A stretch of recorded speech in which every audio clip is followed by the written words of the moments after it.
అందరికీ నమస్తే అండి. గత 2 డేస్ బ్యాక్ ఒక యూట్యూబర్ వచ్చి విఠల్ గారు ఇలా తెలంగాణ కాంగ్రెస్ పార్టీ ఇన్ఛార్జ్ మీనాక్షి గారి గురించి ఒక మాట దొరలడం జరిగింది. తను ఒక ఆవేదనలో ఒక మాట అన్నారు, ఇట్లా మీ మంచితనం తెలంగాణకి ఏం పీకెనిక పనికొస్తుంది మీరు అనే విధంగా ఒక పీకే అనే ఒక పదం వాడినందుకు నేను ఒక మహిళగా, ఒక జనరల్ సెక్రటరీగా, ఎందుకంటే మీనాక్షమ్మ అంటే ఆమె ఒక మహిళలకి మరో పేరు అన్నమాట.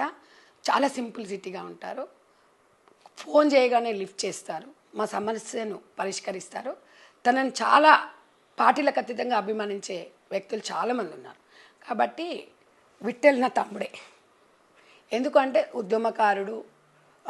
నాకు ఎలా అయితే ఆవేదన ఉంటుందో ప్రతి సమస్య మీద, విఠల్ అన్న తమ్ముని కూడా చాలా ఆవేదనతోని కొన్ని సందర్భాలలో ఎమోషనల్గా అయ్యి తన అన్న మాటకి కేవలం మీనాక్షమ్మని తెలంగాణకు మీ మంచితనం ఎందుకు పీకడానికి అనే మాటకి కొంచెం నేను బాధపడ్డాను. ఆ బాధలో విఠల్ గారిని నేను అనడం జరిగింది. అయితే ఇది మా పర్సనల్ ఇష్యూ ఏం కాదు. నాకు ఆయన ఉద్యమకారుడు, నేను ఉద్యమకారురాలని, మేము అందరం ఉద్యమం చేసిన వాళ్ళమే. ఒకవేళ అమ్మగారిని తను విఠల్ గారు కూడా నాతో చెప్పారు, ఆ మీనాక్షమ్మ కూడా మా తల్లితో సమానం. ఆవేదనలో నేను ఒక సందర్భంలో మాట్లాడము కాబట్టి అది ఒక తెలంగాణ యాసగా అనుకున్నాం అంతే తప్ప వేరేది ఏం లేదన్నారు. నేను కూడా చెప్తున్నాను, విఠల్ గారి కుటుంబానికి కానీ, తనకు సంబంధించిన వ్యక్తులు కానివ్వండి, తను కానివ్వండి, ఈ విషయంలో బాధపడినట్టయితే నేను అన్న మాటలను ఉపసంహరించుకుంటా. At the same time Vittal గారు కూడా అమ్మగారి మీద అన్న మాట, అతను ఏదన్నా ఆవేదనలో అన్నా ఏదైనా, అన్నగారు కూడా అన్న కానీ తమ్ముడు కానివ్వండి, ఇద్దరం ఈక్వల్గా. సో విఠల్ తమ్ముడు కూడా ఆ మాటను ఉపసంహరించుకుంటే బాగుంటుందని అంతే తప్ప ఈ విషయాన్ని ఎవరిని ఉద్దేశించి మాట్లాడింది గాను అందరం ఆవేదనతోనే. ఆయన ఒక 10 మంది కోసం ఆవేదనతో మాట్లాడుతున్నారు.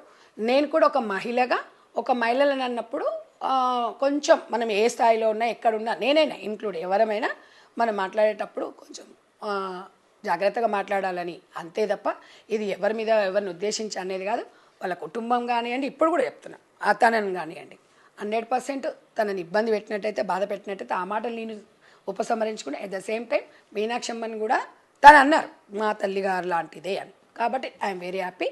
సో మాటలు దొరలడము, స్పందన, ప్రతిస్పందన, తర్వాత ఉపసంహరించుకోవడం అనేది ఇంకా దానికన్నా పెద్దగా అంటే ఇంకేముండదు. దయచేసి ఈ విషయాన్ని ఇంతటితో వదిలేయాల్సిందిగా మీకు అందరు కూడా నేను కోరుకుంటున్నాను. నేను కూడా తెలంగాణ బిడ్డనే, తెలంగాణ సమస్యల మీద నాకు పూర్తి అవగాహన ఉంది. తప్పకుండా అందరికీ నేను అండగా ఉంటాను. ఏ విషయం ఉన్నా కూడా పార్టీ పరంగా తెలంగాణ ఇన్ఛార్జ్ మీనాక్షమ్మ కాబట్టి నేను స్పందించడం జరిగింది తప్ప వ్యక్తిగతంగా నాకు ఎలాంటి విభేదాలు నాకు కానీ విఠల్గా తమ్ముని కానీ లేదు. కాబట్టి మీరు అందరూ కూడా అర్థం చేసుకోవాలి, మనం అందరం సమయం పాటించాల్సిన అవసరం ఉందని చెప్పేసి మీకు అందరూ కూడా నేను తెలియజేస్తున్నాను.